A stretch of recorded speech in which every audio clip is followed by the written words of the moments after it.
Thanks for being here. Subscribe to Cheating Stories Best, so you don't miss new stories. The wife decided to dance with another man, and this is what her husband did. Today's first installment of a story with a similar plot. Enjoy it! Majorca is almost paradise, bright golden sun, floral breeze, and cloudless skies.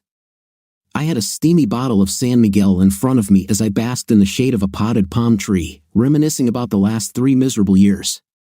I can't even tell you what was more painful, the loss of my marriage or the tragic plane crash that followed. Anyway, both events were tied together by one man, Colonel David Osborne, or as I affectionately called him, the career climber.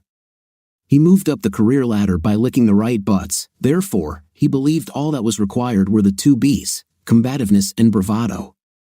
He had them in abundance, as well as the other 2 B's, bluff and nonsense. This ultimately caused its collapse. My life and happiness were just collateral damage. When my story began, I was the captain of the 780th Military Intelligence Brigade. This might sound nice until you know that the main qualification for my 2 golden sleepers was a master's degree in software engineering from Carnegie Mellon. The 780th is an offensive unit, no different in concept from the Armored Corps at Fort Knox, but the people standing on the bastions in our digital age are not classic Marines with sculpted jaws. These are the guys the Marines put in lockers. Yet, ironically, they are the ones who now protect us from the unthinkable. Every country faces traditional military threats, which are all more or less serious, but armed conflicts, invasions, and very close nuclear war have existed for several decades.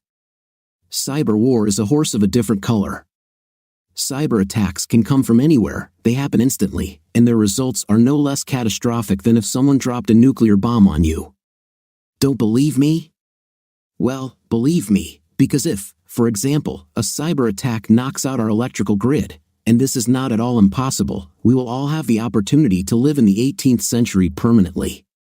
What's worse is that it doesn't require expensive military equipment, all you need is the right know-how, and that, unfortunately, can be found in every crappy country on the planet. Therefore, the only effective way to convince a potential criminal that mass extinction would be a very bad idea is to remind him that he would be better off digging 2 graves at once. That was my job. My specialty is worms. No, not those earthworms that are good for your lawn. I was a master at creating self-replicating malware called internet worms, and my little pets could bring a post-industrial society to its knees in a matter of minutes. That's why at Fort Meade, I was considered something of a G.I. Joe look-alike, tall, with a long face, deep-set gray eyes, and an unruly mop of dark hair. But underneath that, I'm a devout geek, and people like me don't spend much time in the real world. My interests are focused mainly in cyberspace, mainly in games. It was there that I met and even teamed up with Tiffany Elrand in the Warcraft MMO. She was in the same alliance faction as me and was a strong human mage for my blonde paladin. I've always wondered what Tiffany looked like. Of course, there was no way I could encounter her in physical space, and I probably wouldn't have liked it because in the real world, my ideal woman could be anyone from a bisexual who likes hard intim, whose legs have never been shaved, to an overweight nerd who lives in her parents' basement and gets a thrill from imagining herself as a woman. Then I worked at Phoenix, a complex of National Security Agency facilities. This is not a shining citadel on a hill called Fort Meade. Phoenix is located in Leanham, Maryland, next to BWI Baltimore Washington Airport, and is relatively free of platoons, i.e., senior ranks. Therefore, there is a completely different atmosphere here. There's all sorts of stuff here, like the crypto school and a ghost ops unit like mine. But like any other establishment, they throw a Christmas party for the rabble, and since Phoenix has all the charm of an airport baggage area, this party usually takes place at the Marriott Hotel in Baltimore's Inner Harbor. Like I said, I'm a geek with all the social graces of a high-end living room sofa, but the colonel, with the bird to whom I was subordinate, made it clear that my presence was mandatory. So there I was in my dress uniform, lurking at the back of the party, trying to look interested, wishing I was in the Shadowlands or anywhere but here. It was then that I noticed a gorgeous woman sitting alone at a large round table at the end of the room. She radiated irritation and boredom, which undoubtedly explained the lack of suitors because she was simply stunning. My botanical gift began to squeak, and I thought to myself, she may be hot, but she's one of us. A nerd can always be recognized, It's something about the way we sit on the sidelines and look down on everyone around us. So, being socially myself, I decided to come over and say hello. She radiated the demand, "Don't talk to me." Naturally, I spoke, "You seem to be as bored as I am." She studied me with a half-smile as if appraising a particularly interesting species of rodent and said, "Are you wasting your time?" I pulled up a chair and said, "Can I sit down?" She made an inviting gesture, "This is a free country, just don't expect me to talk." I sat down and said, addressing no one in particular, "Okay, then I will speak. You're here because your boss made you come. You would like to be anywhere but here because all these happy people are driving you crazy. So, instead of drinking and socializing, you want to do what you usually do on a Friday night, surf the internet." I stopped and said sardonically, "How am I doing so far?" She smiled involuntarily, and I added, "I know I'm right because that's the only reason I'm here and not in the Shadowlands, which is the place of choice for any time I'm not at work." She perked up noticeably and said, "Really? Seriously, are you a gamer?" I extended my hand and said, "Lore Kings, Lao, light-skinned Draenei paladin." She gasped and reflexively put her hand to her delicious breasts. Then she said excitedly, "Tiffin Elran, human mage." I exclaimed in shock, "My God, are you her?" She nodded readily. It was as if we were former high school sweethearts suddenly bumping into each other at our 20th high school reunion. That's the story of how a potentially painful evening turned into one of the best evenings of my life. We spent hours talking about really important things, like the strategies we used to defeat the Burning Legion's minions and our experiences in Azeroth. This may seem strange and abstruse to you because none of what we talked about actually happened, except perhaps in our imagination. But for Tiffany and me, these events were as real as the mating dances that take place among muggles. It's just that this time, while talking, we didn't look at the monitor and didn't put on headphones, as usual. Finally, I said, "Eric." She looked puzzled. I added my real name. Gamers have to make such explanations. She gave me a sweet smile with two charming dimples and said, "Rebecca." My name is Rebecca. This began a 14-month period of complete bliss as we got to know each other, fell in love, and got married. My wife, Rebecca, or Becky as I affectionately called her, was nature's way of saying, "Take a bite." Anyone who believes that a beautiful and pretty woman cannot be a genius, mathematical gifts come early, and Becky was one of those child geniuses. I have no idea what my wife's IQ was, but she graduated from Caltech with a PhD in mathematics at the tender age of 21 and worked for Central Security. That's where the real smart people are. The NSA assigned her to the cryptanalytics department, where she studied methods for breaking elliptic curve encryption. One day, she tried to explain what it was, but I'm just a humble programmer, and this experience was so harrowing that I had to use our safe word to tap out, "Pineapple, pineapple." Suffice it to say, my wife operated on a different plane than I did. She lived in an ivory tower of theory and mathematical abstractions. Even though her efforts indirectly influenced some of the worst people in the world, in this sense, she was a real magician. Her destiny was spells and enchantments, and me, like most paladins, my abilities are more likely to relate to brute strength. That's what programmers are like. We're not crafty, sort of the Oompa Loompa of science. However, one of my modern persistent threats or distributed denial of service can ruin your whole day, like I said, brutal. If you saw my wife at a party, you wouldn't notice how weird she is. Instead, you would see an absolutely stunning woman with high cheekbones, a long straight nose, and a wide, almost lustful mouth. She loved to laugh, her Irish ancestors demanded it, and she loved jokes. Looking down at her beautiful face, I saw a scattering of freckles on her incredibly plump cheeks and her glowing blue eyes. Her almost transparent alabaster skin and silky shoulder-length hair, black as a raven's wing, and bright red lipstick and nails created a riot of colors. Becky loved to ride her bike, and her daily 90-minute workouts on the roads gave her a slender body with incredibly muscular thighs and legs that carried her forward with a smooth, graceful gait. Despite this, my wife was a nerd through and through. Becky valued rationality and self-discipline far above intimate attractiveness. Therefore, her actions and clothes were not provocative, and she went out of her way to minimize her rich assets. This was not just about her public image but also about how she perceived herself as a person and how she wanted others to perceive her. In many ways, Becky's denial of her own femininity was her fatal flaw because by nature, my wife was a deeply passionate woman.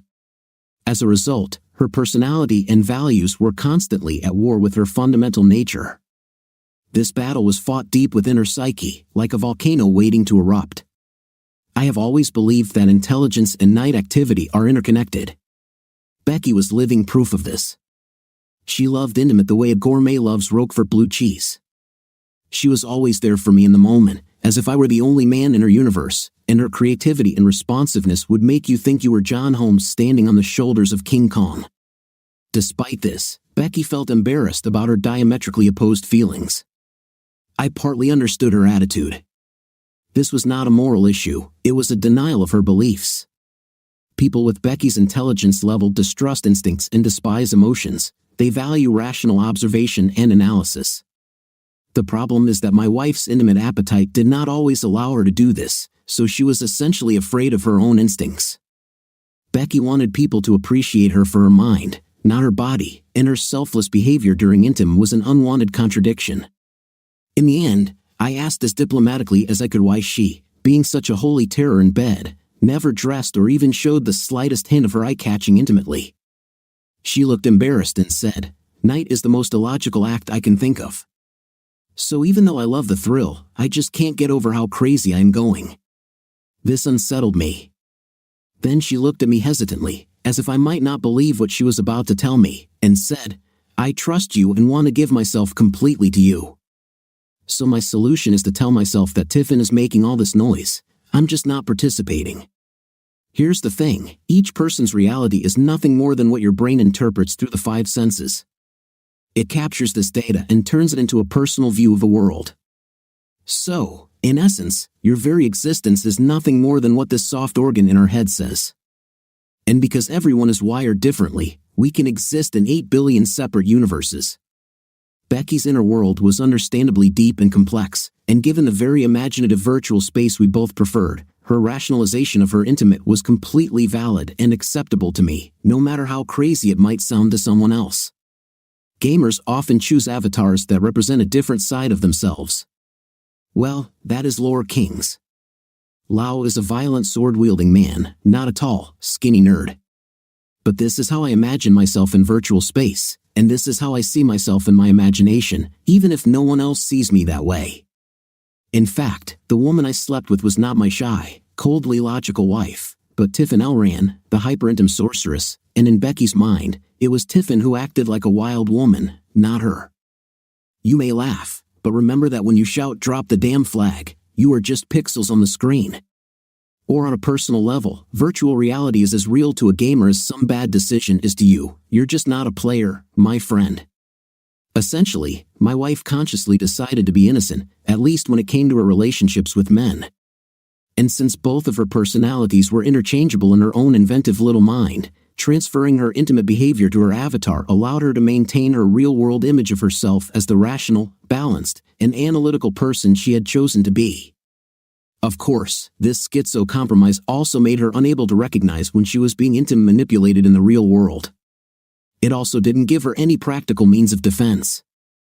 As a result, Becky, in her everyday persona, was naive and vulnerable, like the girl next door, especially when it came to the cunning of predatory boys. But more on that later. We had everything, a good house, a wonderful neighborhood, and, more importantly, a warm and cozy marital relationship. We lived in the city of Columbia, 20 minutes from the beach. We did everything together, and Becky was the best friend and companion a man could ask for. She was always carefree and happy, a pleasure to be around. She was obsessively polite, had an almost irrational fear of conflict, and never thought that others had ulterior motives. Therefore, she did not push anyone away, even if they put pressure on her. I just went with the flow. On the surface, Becky was attentive and loving in I guess, almost self-effacing way. So much so that you had no idea that such a formidable IQ was driving her interactions. In fact, for most of the time, she was eager to please and was friendly, like our golden retriever, warm, caring, and open to everyone. I loved her with all my heart, and her life was full of joy. We had a 12-meter yacht, an island packet, which we sailed from Kerwin's on the Chesapeake. The yacht was clearly a pamper, but we both loved sailing. It was an intellectual challenge.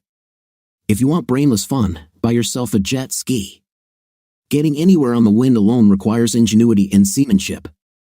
My old man put me on a sunfish boat and sent me out to Lake Huron at the tender age of 7, so I was practically born a sailor. I knew how to handle big water, and as an adult, competed in the Port Huron to Mackinac in everything from a tartan cruiser to a Great Lakes 52. They say that if you really want to experience the joy of sailing, you need to stand fully clothed in a cold shower while tearing up $100 bills. But it didn't matter to Becca or me. The hours we spent on our boat were our special time together. On weekends, we sailed the bay, sometimes as far as Cape Charles, and anchored each night in small coves far from any shipping lanes. We enjoyed the peace and quiet of an East Coast summer evening, drinking good Cabernet and just taking in the sights, sounds, and smells of nature. Then we retired to our small cabin, where Tiff and Lon emerged from the twilight lands. Becky may be a nerd, but Tiffin has a voracious appetite, and I've always been a tasty snack. My wife was charged with night energy in the silvery moonlight, penetrating through the prisms of the deck. Her bright blue eyes were almost cobalt, and she was practically shaking with anticipation. She said in a choked voice, "No caresses, just take me now." It was Tiffin who spoke. Becky had never used the word take in her life. She pulled her long, beautifully sculpted legs towards her knees, and I carefully crawled between them. What followed was scratching, hitting, thrusting, a hot period of time that felt more like cage fighting than intim. Tiffin Elran was a warrior, and her weapon was the perfect body of my wife. She wriggled like a snake, our sweat lubricated her, she screamed and screamed with delight. It ended with a frantic scream. She went limp just as the world ended for me, and I came like the Midnight Express, while my wife made contented gurgling sounds of unconscious pleasure. After that, I rolled onto my side and caught my breath for several long minutes. When I opened my eyes, Becky returned. She looked at me with the intense, piercing gaze she gets when she's contemplating a particularly difficult math problem. I asked worriedly, "What's the matter, baby?" She answered with tears in her eyes, "I just love you very much. I don't want to lose you." I said, still worried, "You just ate my brains out after such a performance. What makes you think that you will lose me?" Of course, I forgot that I am now talking to another inhabitant of my dear wife's skull. She said with all sincerity, "I just don't feel like I'm good enough for you." This statement was absurd, but self-doubt was part of the basic nature of my humble, self-sufficient, and completely crazy wife. Maybe this applies to all women, how should I know? BNSTs are not known for their insight. As the old Yiddish saying goes, man proposes, but God disposes. It was my appearance on the list for promotion that brought the snake into the garden. I liked the army, it gave me a stable and predictable life. I did what I liked and was appreciated for it. I would make a lot more money in big software, but I was attracted to the service aspect, and frankly, people with my almost complete lack of social skills need to be in a highly structured environment. My work consisted of 2 parts. The first was to maintain our aggressive code registry. It was tabloid stuff like Stuxnet and a million other pieces of malware you've never heard of that I'd have to kill you for if you found out. The other part was detecting anomalies that helped us find and destroy other people's little nasties in cyberspace. As a side project, more of a hobby, really, I'd been working on a fork of my anomaly detection code. It was a heuristic AI engine that could be integrated into other applications to create human-like cognition. Or to put it simply, I was trying to reflect people's thinking and learning in a way that created a man in a box. The number of applications of this in the real world would be endless. I'd been doing my little hobby off and on for over a dozen years, which is to say I started 2 years before I met and married Becky. Creating the program architecture took an incredibly long time because I had to conceptualize every variable that underlies empirical thinking. In order to pay my way to nerd school at Carnegie Mellon at age 18, I signed a contract with the Army. So, approaching my golden 20s, I was close to finishing the prototype. Further implementation would be easy. I was already starting to think that it was time for me to retire and make my little invention public.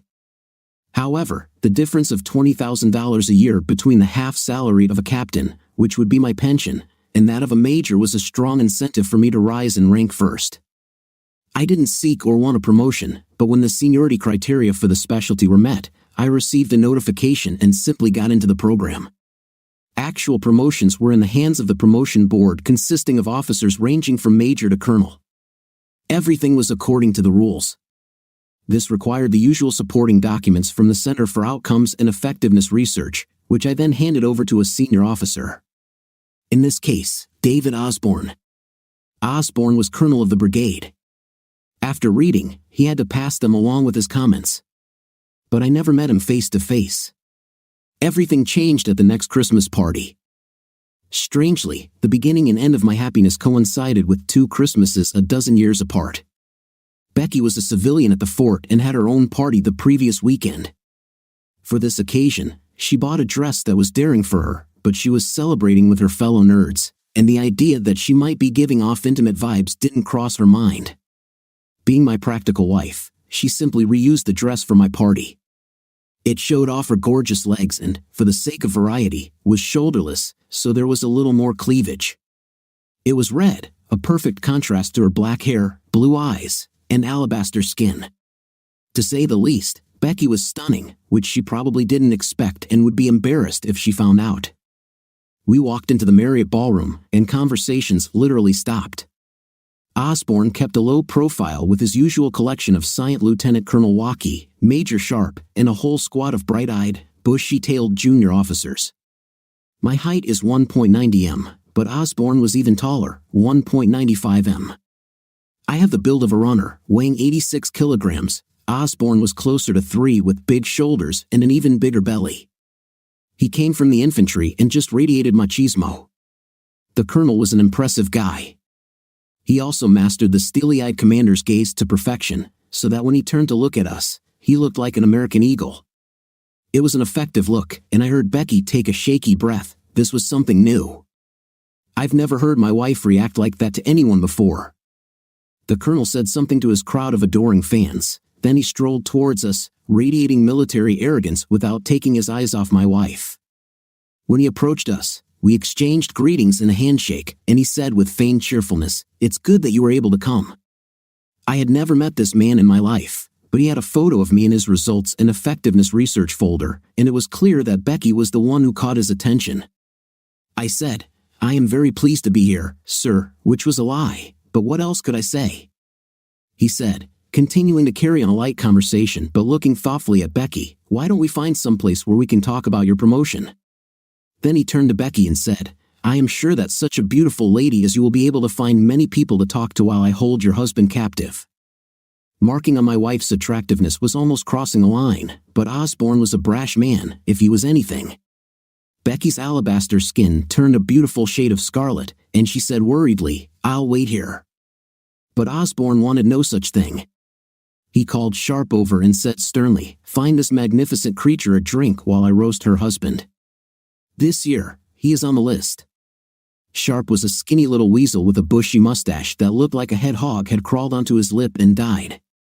He was clearly happy to spend at least a little time with Becky and said, "Come on, I'll introduce you to everyone. Can I offer you a drink?" Becky said hesitantly, still looking dazed, "I'll have Chardonnay, thank you."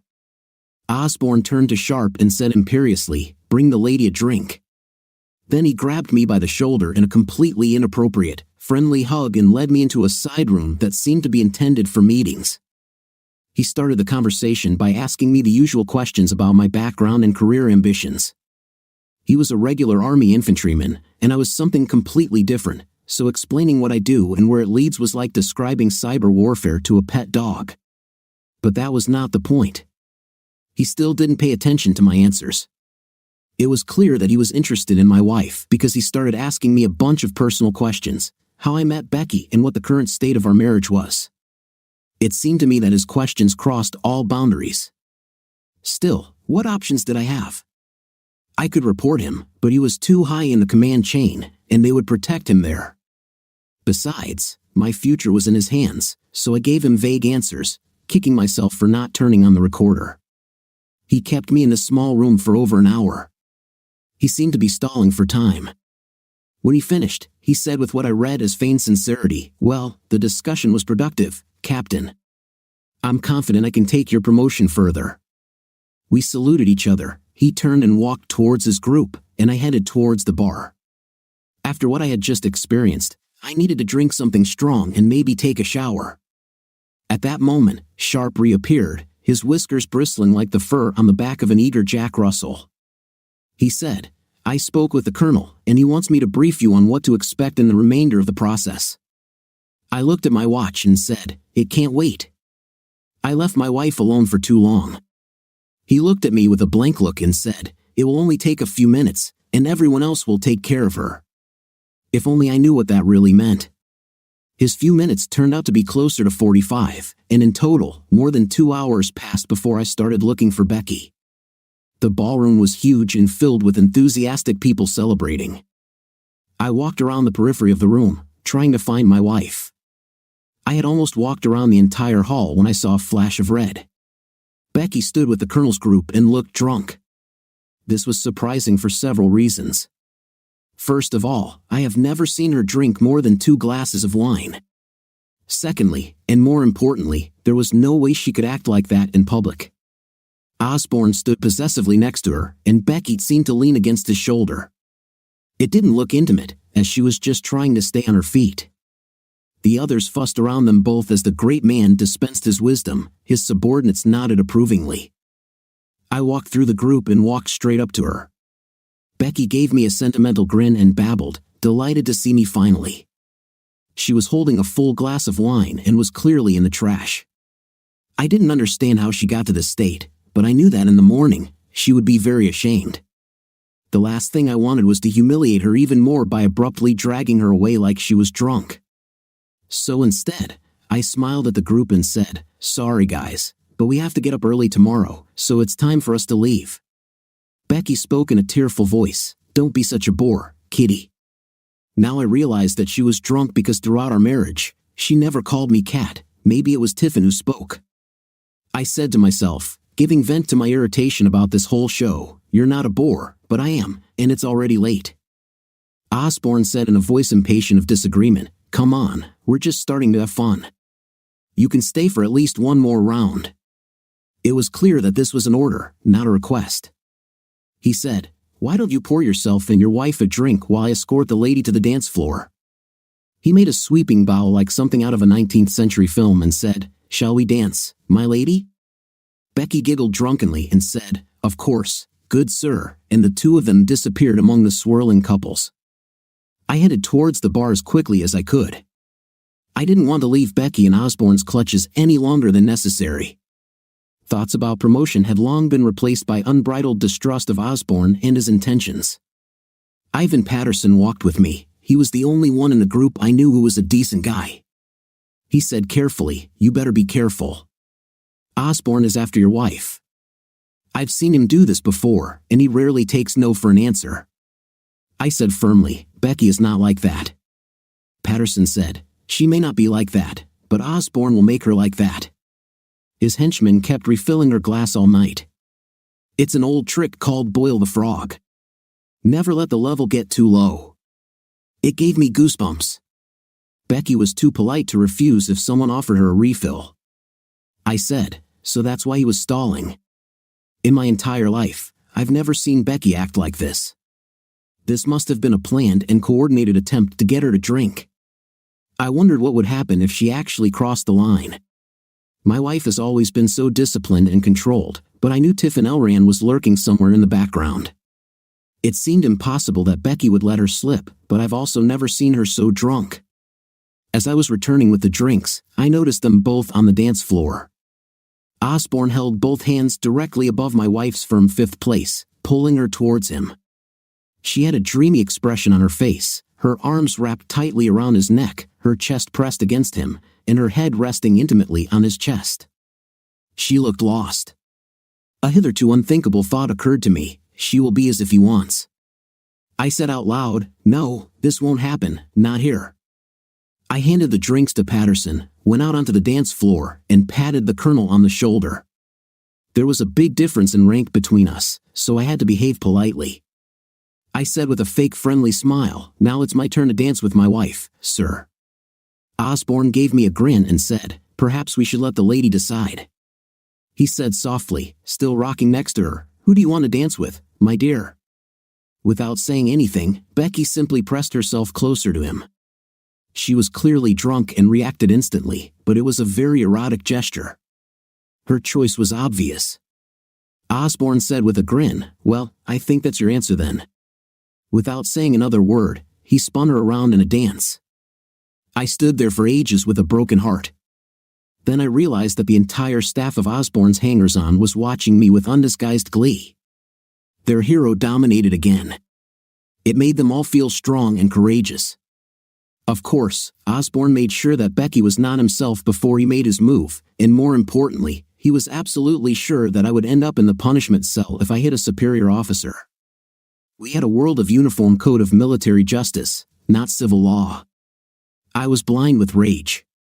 Some people might storm out of this place, or they might sit there and sulk, but this is the digital age where the main predators are hackers, and IMAO needed a harsh lesson in morals and good manners. So I decided right then and there to nuke his arrogant fifth place. I know this reaction doesn't make sense, but when you get angry, you do stupid things. I needed a little time to pull all the necessary levers, so I went to a secluded window alcove, scanned Osborne's smartphone, and dropped the flying monkey on him.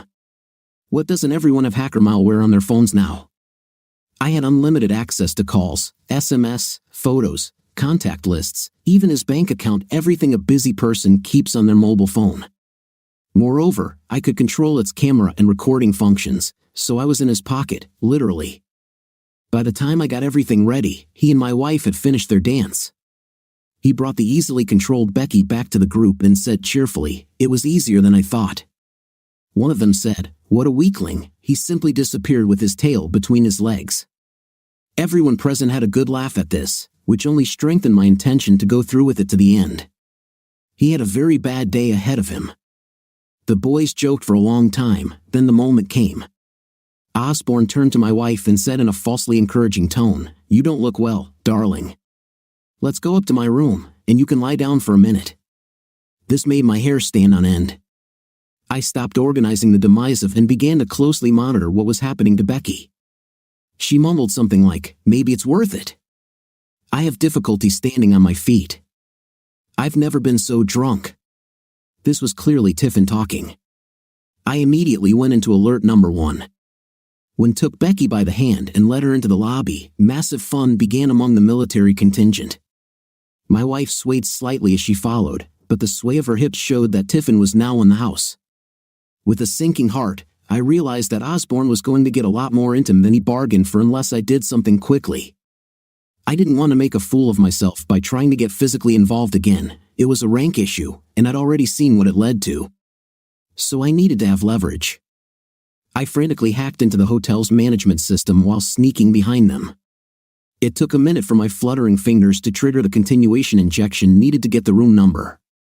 At this time, I heard the elevator door ring.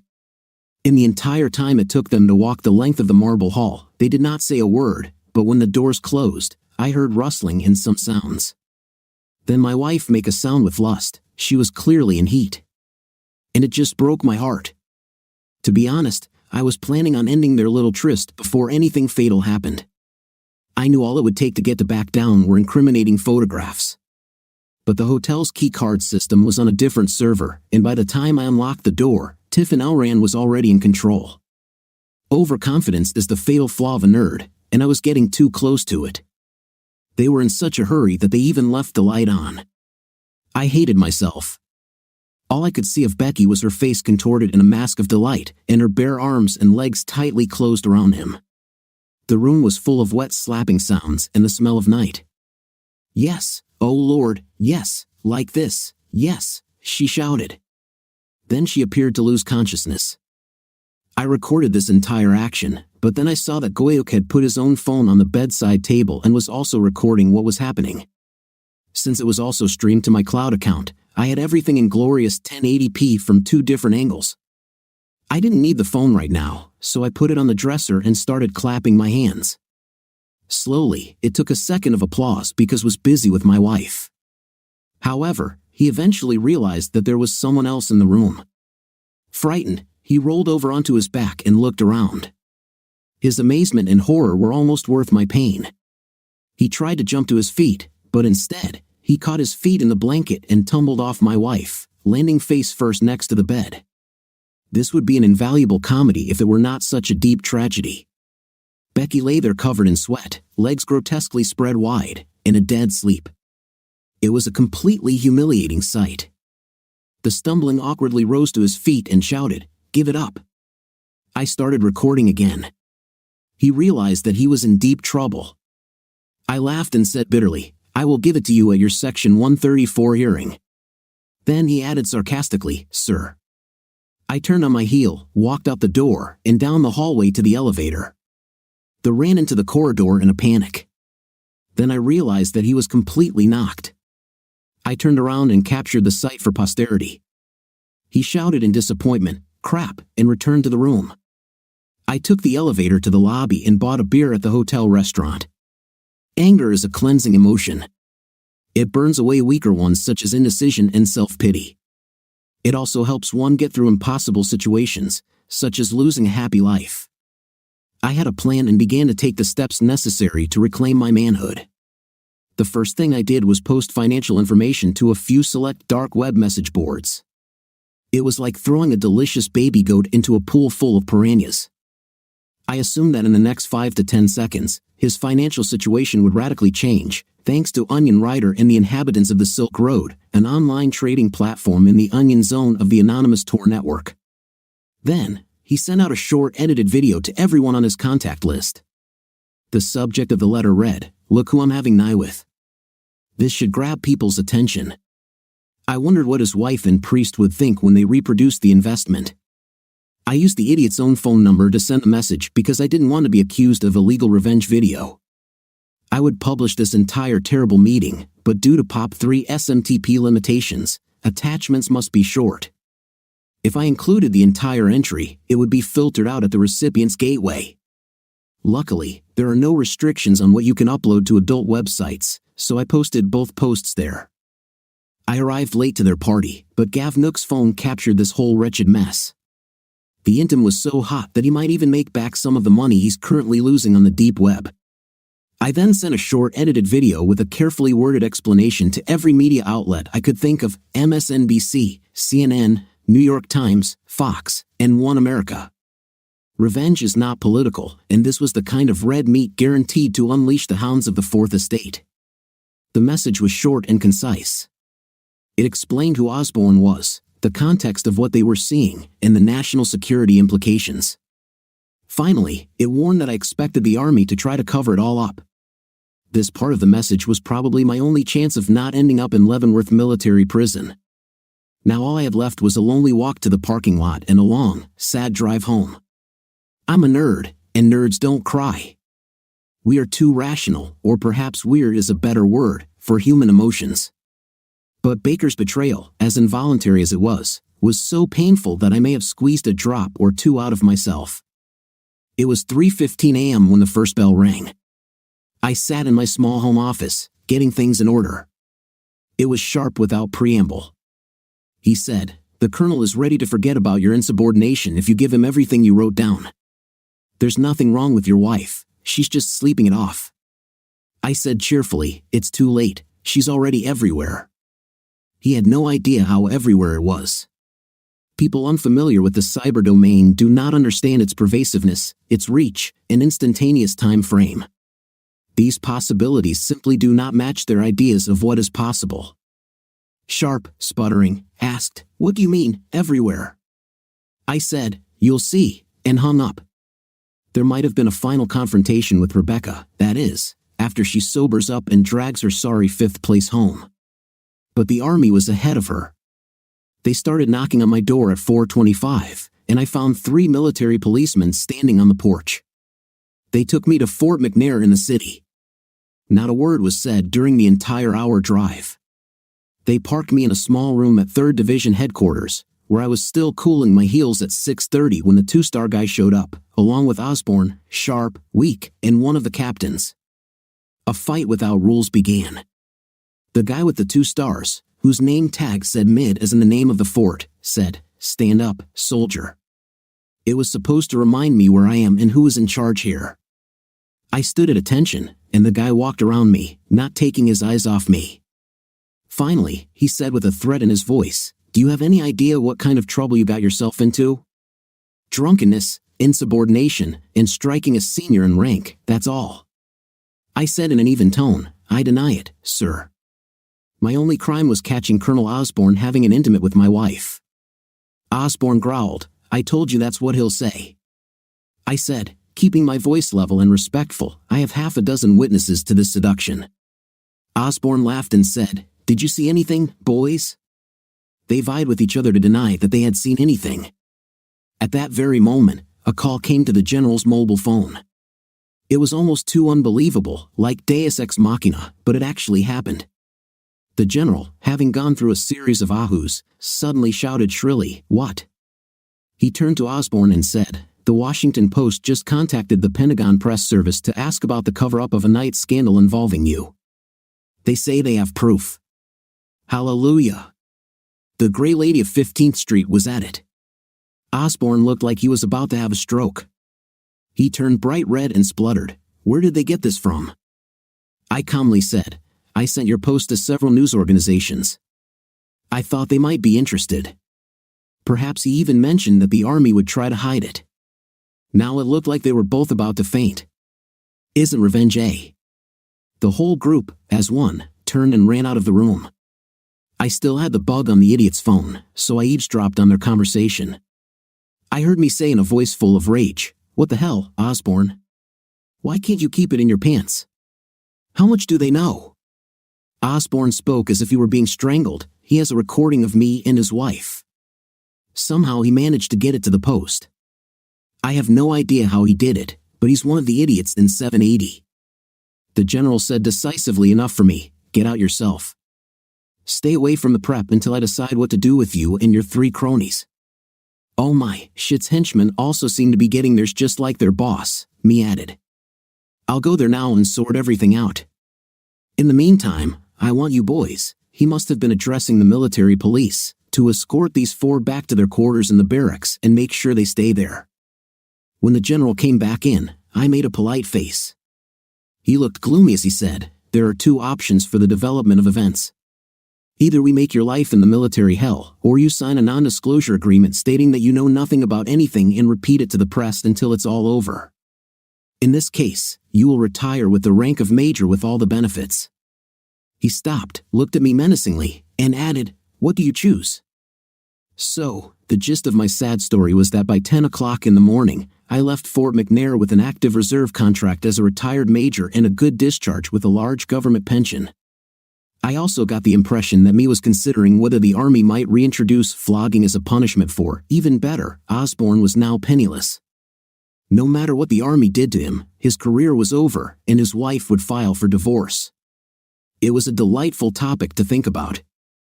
This is what happens when you get involved with someone with my particular skill set. I would have loved to rub it in the idiot's face, but he was confined to his home. Blah. Now, about the most difficult part. I had to think things through before talking to my wife. I had been running on adrenaline for a while now, and it took me a while to realize what had just happened. Thank God, Becky was still passed out when the military police dropped me off at the house. I collected some of my things and left a note. It said, "It takes me a while to digest everything. Don't try to contact me until I'm ready." I even signed it with love, which matched my feelings. Then I jumped into my Ford F-150 pickup truck and headed to the boat. It was still only 11:30 a.m. The Island Packet is a cruiser, not a racer. Therefore, it looks and feels like a compact luxury apartment with all the amenities. I plan to live there all the time now. I had nothing to do. I unpacked the things I had brought and sat on the deck, watching the happy people fly off on their weekend adventures. And then, it was like I had a heart attack. It will never be me again. As a dry paladin, I have overcome insurmountable odds. Justice has been served, and the godless have been defeated. By all rights, I should feel very good. So why did I want to tie an anchor around my neck and jump off the transom? Because the only true jewel in my life had been desecrated, and there was no turning back. I mean, I get it. I really get it. Beneath all her nerdiness, Becky was a passionate woman. Osborne was an attractive man, and her night with him had been a carefully planned and executed seduction on his part. However, the problem wasn't that my wife was writhing under Osborne in ecstasy. I knew that his henchmen had poured enough alcohol into her to weaken her restraint and fatally impair her sanity. The problem was the action leading up to the event when she clung so closely to Osborne after he asked her to choose. This was the real betrayal. Every couple relies on the confidence that your other half will choose you and not someone else. This gives an innate trust in the exclusivity of your marriage. When Becky instinctively clung to Shitty, I had clear evidence that my assumptions were not entirely correct. Accordingly, while I could forgive Becky for her transgression, I simply could not accept that she chose someone else. The call came shortly after 2 o'clock. Apparently, she had finally sobered up. I replied in irritation, "Which part of the phrase 'don't mess with me' didn't you understand?" Some time passed, and she said with tears in her voice, "Oh God, Eric, I am so sorry." I said as kindly as I could, "I know it's true, but that doesn't change what happened." "I need time to think things through," she said, still crying. "You're on a yacht, aren't you?" she asked. "Yes, and I want to sit here and decide what I think about what just happened." "You need to stay where you are. I will return home when everything is settled, and we can discuss our next steps. Until then, just stay away," she pathetically begged me.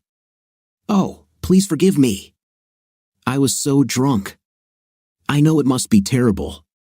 I feel so ashamed." "You saw Tiffany doing it, not me," I said, letting anger creep into my voice. "No, my dear, it was still you. Let's stop fooling ourselves. I shouldn't have let you make this up. Tiffany is just your way of avoiding responsibility for your own actions. Now we have to live with the consequences," she said sadly. "You hate me?" she asked. "God, no. I love you with all my heart. That's the problem. But I'm not sure I can get through this. Give me a couple of days to think about it, and we can talk again," I said pitifully. "I love you, and I will always love you," she said, pathetically begging. Unfortunately, we never talked.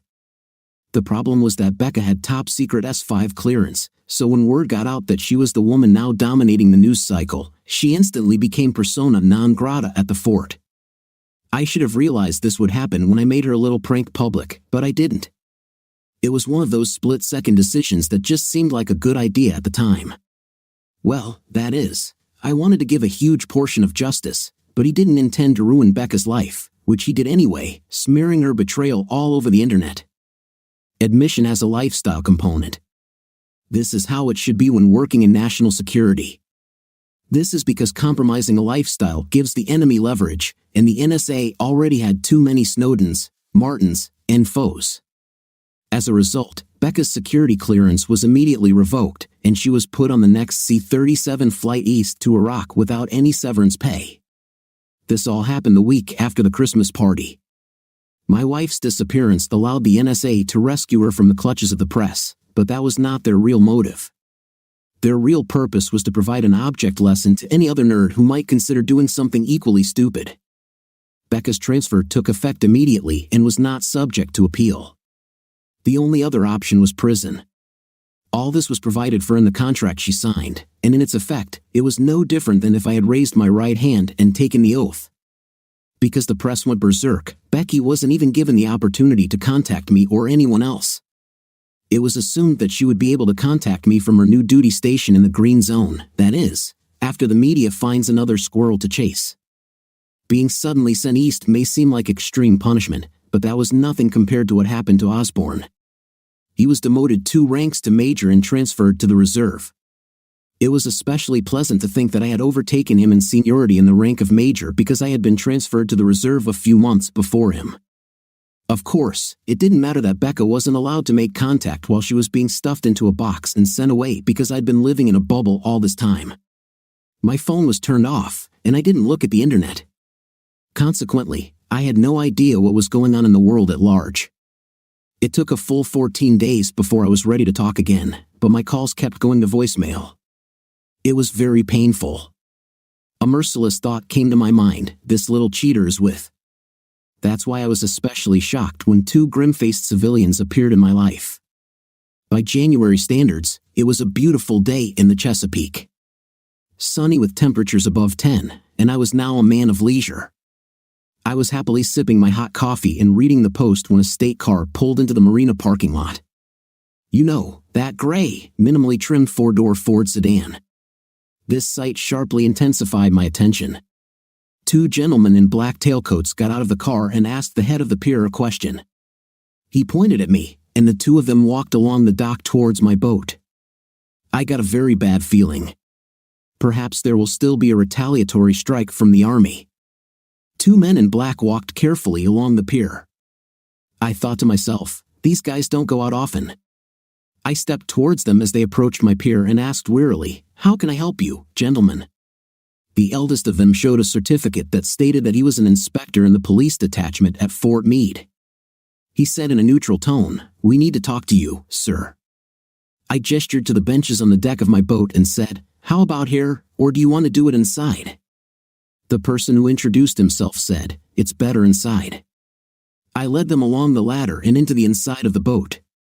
They looked in admiration at all the wood and brass parts.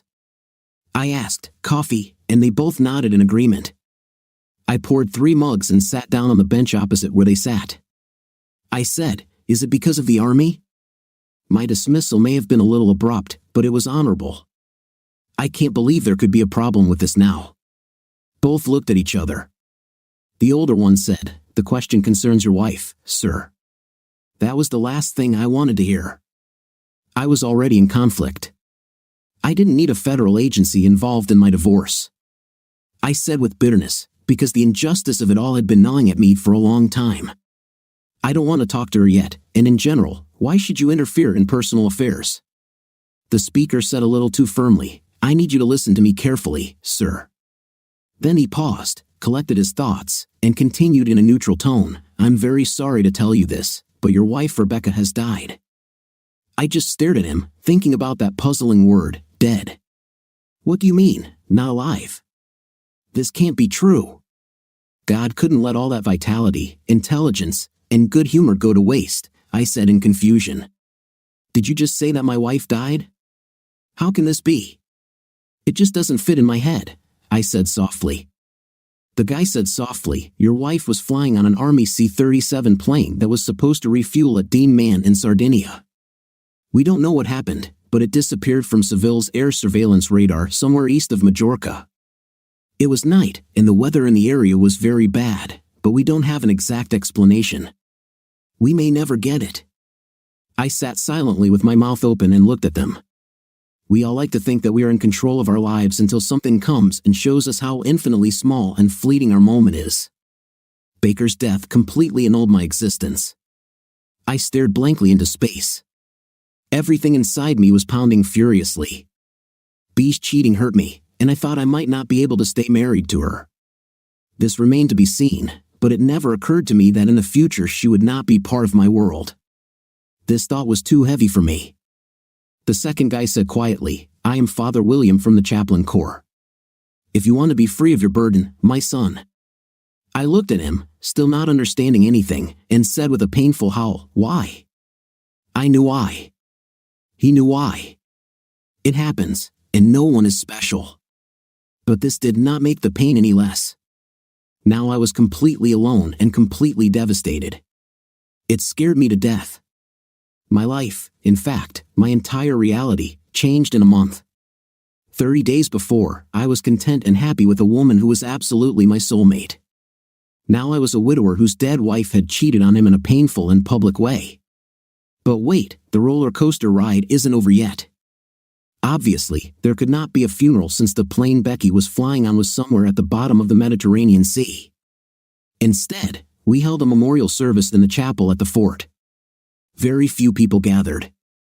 My ancestors came from Frankfurt, which is in Michigan, not Germany. She came from Old Westbury in Nassau County. Becky was their only child. Needless to say, my wife was from a privileged class. My old man owned a hardware store, and A's father was doing something with a lot of money in Manhattan. However, her parents were the salt of the earth, which probably explained why their daughter was such a decent and humble person. There were a lot of tears and hugs. While giving the eulogy, I tried to keep myself together, but from time to time, I had to pause to rub my eyes. Damn allergies. I made no mention of my wife's remarkable IQ or her many successes in the world of mathematics. Instead, I talked about her sunny disposition, sweet personality, and love of animals. Both sets of parents were staying in Baltimore, so we held the memorial dinner at Capitol Grill. It was a little too close to my personal apocalypse for my liking, but I wasn't going to mention the reason. Becky was on that plane unless it came out later through official channels. She will always be the shining light that all who celebrated her life knew her to be. I was sitting next to Bach's father, who, as I said, was a major player in the money markets. We always got along, mainly because he only saw the form and not the nerd inside.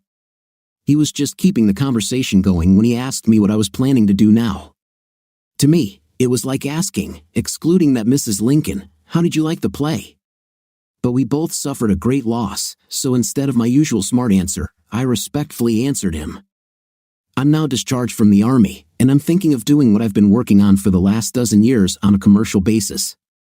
He seemed slightly interested, asking, "And what is it?" I talked about my little device and how I thought it could change the world. Maybe I sounded too enthusiastic and weirdly technical, but he caught the part that said it could be paired with almost any other device to give it a human appearance. He said, "Let me sum it up. Do you have a computer program that can make everyday things behave as if they were alive?" This was not entirely true, but close enough. I said, essentially, it allows another device to do something based on what it sees and learns, just like a human would do. For example, your refrigerator will know to reorder milk before it runs out, or your TV will be able to turn on your favorite show without having to use the remote. He said, "It's a nice everyday thing like Alexa or Siri, but I don't see how it will change the world." I said, "How about installing it in a network so it can reliably identify and deal with an intruder in real time without human intervention, or installing it in a production robot where the device could improve the job it does, or in a rocket capable of reaching a target as if it were controlled by a person?" He looked at me in surprise and asked, "Can your invention do this?" I laughed. It learns and does the same thing as is the person performing the task. At the same time, it does everything at machine speed, does not get tired, does not make mistakes, and does not forget. He looked at me shrewdly and said, "How do you plan to bring it to market?" I laughed again and said, "I know everything there is to know about artificial intelligence, but I know nothing about marketing. How would you advise me to approach this?" He said mysteriously, "Why don't you talk to some of my people, and maybe we can come up with some ideas." Baker's father turned out to be a man of action. A guy named Philip contacted me early Monday morning, and by Tuesday, I was on the Acela train for the 3-hour ride into Manhattan. The meeting took place in one of those canyon buildings on Wall Street. Philip was a frighteningly young fellow, about my age, and clearly a prominent figure in Becca's father's company. He led me into a room with a lot of glass windows and a long table. There were 4 others whose names I didn't remember, only their roles. Most of them were marketers, and one was a nerd. He and I were the only ones not wearing dark blue suits with the obligatory red tie. I sat nervously in the back of the room. Philip came forward and said, "Eric is Rebecca Spencer's ex-husband." He spoke to her father at her funeral and mentioned that he had a device that could make ordinary things learn, so he asked him to come up here so we could explain and evaluate it. "Isn't that right, Eric?" I looked out the window in surprise at a helicopter flying at about the same altitude at which I was sitting and therefore missed his words. I realized it was time to speak only when I noticed a significant pause and that everyone was staring at me. I asked puzzled, "What did you just say, Philip?" He pretended to be patient, as if he were talking to a second grader, and said, "I told our Tiger team that you have a device that reflects human thinking." I said carefully, "I headed the Cyber Operations Division at Fort Meade, where I created an AI that heuristically monitors networks for intrusions. In my free time as a hobby, I expanded it to mirror general human cognition. It can be connected to most digital devices to give them basic thinking and learning abilities that are essentially human-like." The whole table looked at me as if they thought I was deceiving them. I spent the rest of the day proving that this was not the case. By the end of the meeting, the entire group, especially their house botanist, was jumping up and down with anticipation. By this time, it was already dark. Philip said, "We want to discuss this among the team members, and we will be able to finalize the proposal by tomorrow. Why don't we grab something to eat, and we can put you up for the night?" It was certainly better than returning to my lonely home. Besides, I had nothing to do, so I said, "Certainly, Philip." Philip and a botanist named Bobby took me to the Eurostar on the East River and checked me in. Then we were taken to Harry's Steakhouse in Hanover Square for a casual business dinner. For $500, it was obvious that the plan was to get me one-on-one with Bobby and see if I really knew my stuff. So we drank a couple of bottles of excellent Cabernet and talked. This conversation apparently answered all of Bobby's concerns because around 10 o'clock that evening, Philip, apparently using Dad's credit card, suggested we end the evening at Flash Dancers on Murray, winking at me. I had no idea what that meant, and I don't think Bobby did either. We were both nerds, and nerds don't know anything about smelly clubs, but Philip, of course, knew. He walked confidently inside, and Bobby and I hid behind him, looking around as if we were afraid that someone would recognize us. I must admit that this is a stylish establishment. The decor is high class, like in an expensive gentleman's establishment. The gorgeous waitresses are all wearing masks according to New York rules and not much else. If you didn't pay attention to the loud music and two super fit girls performing very difficult exercises on poles at the end of the hall, you might not have guessed that this was a strip club. There were several reasons why I didn't want to be there. First of all, nerds are too damn shy and awkward to enjoy being surrounded by mostly without anything women plying their trade next to you like it's a Denny's restaurant. But more importantly, I was still not even close to recovering from Becca's betrayal and death, and the atmosphere of this place raised a million annoying and unresolved questions. So I sat there for no more than 5 minutes when the carnal madness going on around me and the implicit sinful atmosphere just overwhelmed me, and I began to sob. It was too much, and it was also the single most shameful and humiliating moment in my life. Bobby, who suffered from the same social disadvantages as me, reacted as if I had vomited on the table. Philip looked at me with some contempt, but mostly it was irritation because I was interfering with his progress with the waitress. He asked Bobby, should I take him back to the hotel? As we sat in the taxi, I told my new friend my sad story. Bobby was like me, so I was absolutely sure that the last thing he wanted to hear about was any aspect of my personal life, but I just had to explain myself. He muttered something like "I understand," but I knew that wasn't true. It would take walking a mile in my shoes to understand how damaged my current psychological landscape was. In fact, I was close to deciding that there was no point in living anymore. Then the next day, the roller coaster took me one more turn. The gist of our conversation was that whoever B's father represented wanted my little invention and was willing to pay for it. The amount they were willing to pay was unbelievable. So I had one last meeting with my ex-father-in-law before I boarded the Acela train at Penn Station. He had a conversation corner filled with expensive leather furniture in an office that was slightly larger than my small home. It was difficult to relax, but I was a stranger in a strange land, and I needed someone to rely on. His daughter was a decent person. I expected him to be like that too. I asked him, no, more like begged him to help me. I said I was grieving so much that I couldn't think straight. Besides, I'm a nerd, not a businessman. I don't have the slightest idea how to act wisely. He looked at me in such a way that I realized that I had finally found a common language with him. He loved his daughter, obviously. I loved her too. He said, don't worry, Eric. You are still part of the family. I'll handle this for you. If you trust me enough to give me power of attorney, you can just live your life and try to make sense of what happened. This conversation became the next radical turning point in my life. B's father was like a father to me. He called a month later to say that my little invention had been bought by a big player for 9 figures, and that, coupled with licensing income, had made me rich beyond my wildest dreams. It's always like this in technology. Amazon, Facebook, Microsoft, even SpaceX, all started with a nerd and a good idea. Then, a decade later, they were led by packs of plutocrats in a dastardly competition to become the richest man in the world. In my case, the only question for Mr. Spencer was, will you do this for me? I was serious. What did I know about money? So, Plunged into the abyss of despair, I soared to the heights of great wealth. All this lasted from mid-December to early March. In just 3 months, I went from an ordinary person to a nerd with unlimited wealth. It was a completely unimaginable turn, as if I had won the lottery. The change in circumstances was justifiably upsetting. You must understand, I worked on my gadget out of simple intellectual curiosity. Botanists are like that. We don't think about money or even need it. Now I was rich beyond belief. It took a lot of midnight thinking to figure out what it was. The strong change in mental temperature almost broke me. The irony was that money was now a cruel joke. After all, what could I spend it on? The only thing of real value is gone forever, and botanists, like the wolf, the swan, and the humble seahorse, mate for life. 3 years have passed. During this time, the only significant change was that I sold our house and moved from the USA. I had to do it to keep my sanity. I knew I would commit suicide if I didn't get away from everything that reminded me of Becky. At least the money allowed me to do it.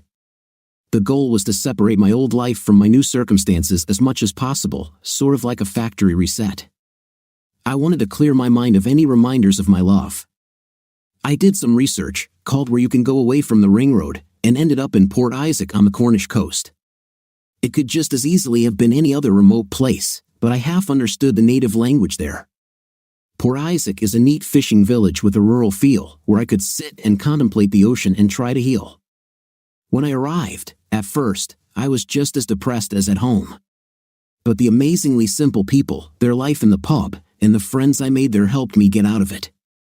However, Port Isaac is on the Atlantic side of the Cornish Peninsula, therefore, the weather there is the same as in Ireland, that is, a lot of rain. I really enjoyed the social atmosphere of the place, but 3 years later, the gray days made my depression worse. I understood that it was the height of hypocrisy to continue to play Hamlet when fortune smiled at me so openly, generously. Now, I had all the time in the world and an endless amount of money, and I thought I could move to the sun-drenched Mediterranean. I think you understand why I wanted to go there. Firstly, it was always sunny and hot there. But more importantly, my wife lay lost in the depths of the sea somewhere east of Mallorca. This is the place where I was drawn. For this, I bought Hus 44.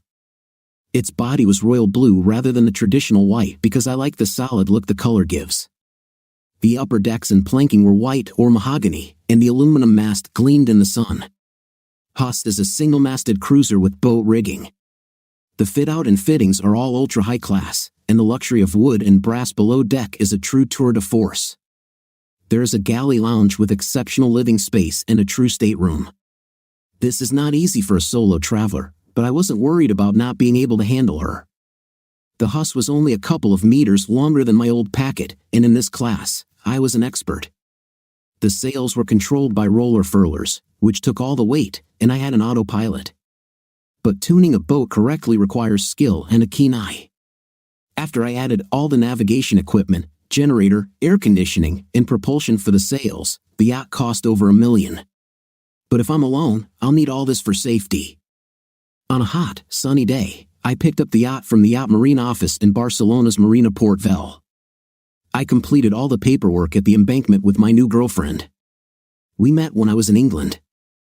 She was slender and gorgeous, with huge green eyes and an air of grandeur. At first, she acted aloof, but I was patient with her, and now she was completely devoted to me. She walked around our new house, looking at everything with contempt. Then, she made a lightning movement and reappeared with a mouse in her mouth, which was quite appropriate since Batet is a cat. Well, actually, technically, she's not a cat. She belongs to an older breed of cat called Mao, an Egyptian cat. Mouse are descendants of African wildcats. It is these creatures that are found in ancient Egyptian hieroglyphs.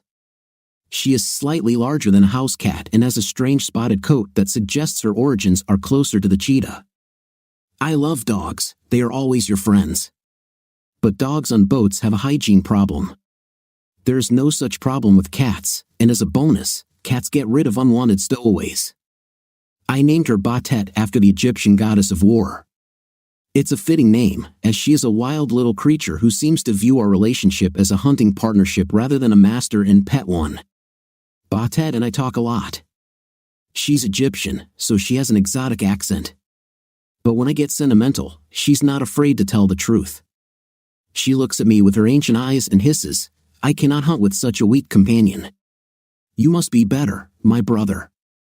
Maybe I'm just talking to myself, but Batet speaks very wisely. I left Barcelona harbor on a sunny July day, heading south-southeast, using the satellite navigation's built-in autonomous steering. I was aiming for the Balearic Islands because that was the area where Becca's plane crashed. I was hoping to find out something more about it there, too pretentious, I suppose. I just wanted to be near the place of her death. I was haunted by the thought of her last minutes of horror when the plane was falling. Plus, I needed a short route to identify all the problems with my brand new boat. Sailboats are like women, you need to know their quirks if you want to have a good marriage. My destination was the city of Palma on the island of Majorca. It is the largest of the Balearic Islands, approximately 120 miles from Barcelona harbor. I was on port tack and sailing into a strong westerly wind, with full mainsail and staysail, making almost 9 knots. You don't experience such sensations on any other type of transport except, perhaps, a motorcycle. The island has impressive mountains on its northern side, and by late evening, it began to emerge from the haze on the southeastern horizon. Just before sunset, I rounded the western tip of the island and dropped anchor in the marina of Palma, 14 hours after setting sail. Batet and I fell in love with each other. The night was beautiful, with a soft, magical breeze and the sounds of the small town of Palma in the background. At 9 o'clock, in places like Spain, it's dinner time, and I've seen herds of tourists milling around the city. Memories of the only person I cared about came flooding back to me, and I began to grieve for the millionth time. Batet lay on the combing of the companionway hatch and looked at me the way cats do. She is a fierce little beast, and there is no peace in her wild soul. She hissed contemptuously, "You need to stop thinking about the past, ask brother. This is weakness. Strong hunters only think about their next kill." Of course, she was right. Everyone wants to see themselves as strong and effective. This is a matter of personal pride, and I have been out of my mind for a long time. I couldn't continue to behave this way and retain any dignity or self-respect. Therefore, I decided to speak out against it right here and now. The fact is that it is impossible to change the past, you can only do your best in the present. In an incredibly short period of time, I experienced a series of powerful blows, from the seduction of my wife, her subsequent death, and then the ridiculous changes in my personal situation. It broke my inner gyroscope. I had no peace of mind. Now, I was determined to turn things around and enjoy my newfound status as a fabulously wealthy man. This was to begin the next morning. I sat on the deck with a Cuban cigar, a habit I picked up once I got used to a limitless supply of cash, and Googled 5-star hotels. I woke up to a bright and hot July day. I booked a suite at the Palacio Can Marquez, which was about a 10-minute walk from where I docked. This hotel was considered the best in Majorca.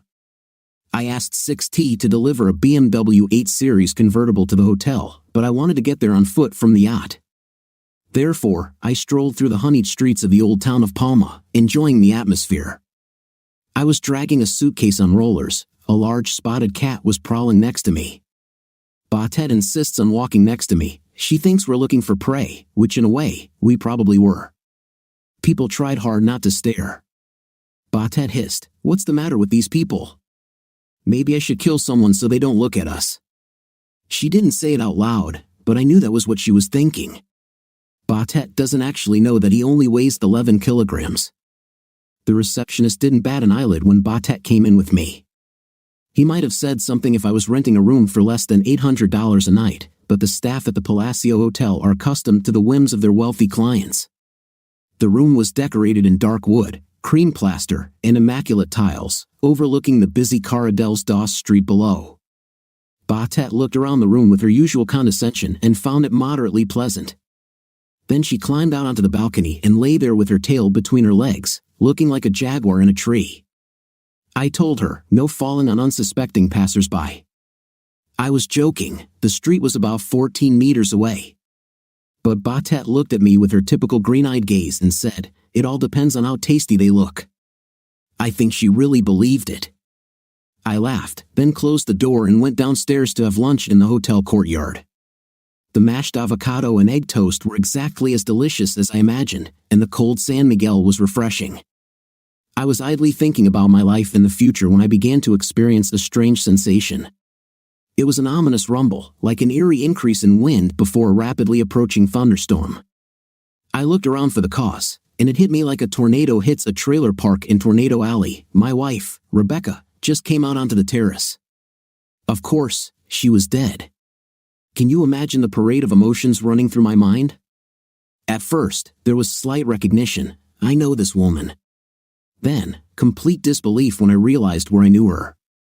Then came a stunned feeling of the complete unreality of what was happening. Okay, then tell me, how would you react?